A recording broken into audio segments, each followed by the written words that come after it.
You ever just stop and wonder about something totally random? Oh, all the time. Like, why is water wet? Or, I don't know, do birds get bored? That kind of natural curiosity, that's what we're digging into today. Mm. We're looking at a children's story called Ava and the Floating Chalkboard.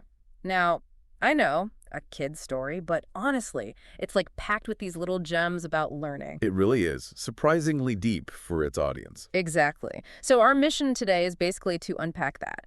Explore the story's message about, well, curiosity, how different kinds of knowledge connect, and how learning can actually be fun. Yeah, an adventure even. Yeah. And it starts right with the main character, Ava. Mm. She's known for her, quote, silly questions. Right, like asking why sandwiches don't get birthdays, things adults might just brush off. But the story doesn't brush them off. That playfulness, that questioning, is actually the trigger for everything that happens next. It sort of validates that impulse. It totally does.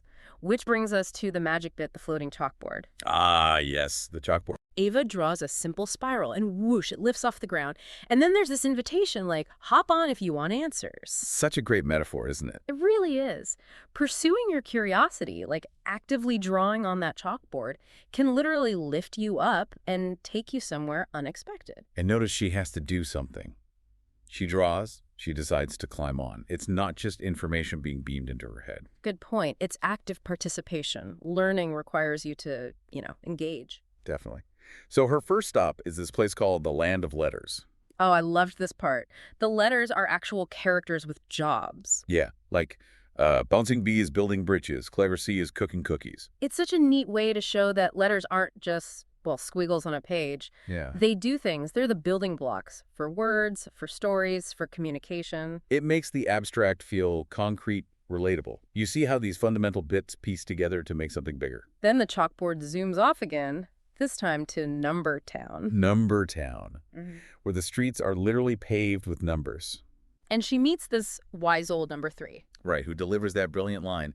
Math is the secret language of everything, from baking cakes to building roller coasters. That's it. It just completely reframes math. It's not about scary formulas. It's a way the world works. It's embedded in everything. Yeah, it chips away at that idea that math is just for, math class. It shows it's a tool for understanding patterns, logic, Yeah. life, basically. Playful, even. Okay, final stop. History Hollow.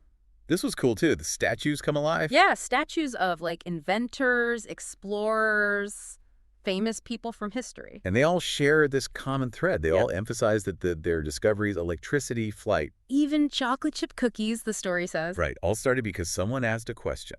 Someone was curious. It really hammers home that point.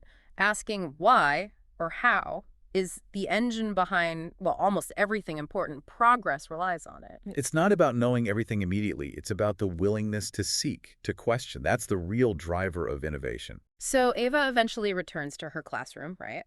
And the message waiting for her is, curiosity creates adventures.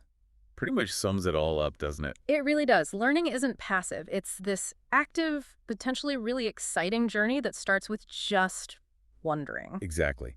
The story uses this simple narrative to remind us that learning happens everywhere, driven by our own inquisitiveness. Yeah. An open mind is key. So the big takeaways from Ava and the floating chalkboard seem to be, 1, curiosity is absolutely fundamental to learning. 2, all these different subjects, letters, numbers, history, they're not isolated silos, they're connected. Yeah, math helps understand history, language helps explain science, and so on. And 3, the whole process can actually be an adventure. Definitely. Which kind of brings us back to you listening right now. Mm-hmm. Think about some question you have. Maybe it feels small or, a bit silly like Ava's. Something you've just always wondered about, maybe pushed to the back of your mind. Yeah. What if you thought of that question as your own floating chalkboard? What might happen if you actually decided to draw on it to seek out the answer? Where could that one little question take you? You might just find your own adventure waiting. Something to think about. Definitely something to think about. Thanks for joining us for this deep dive.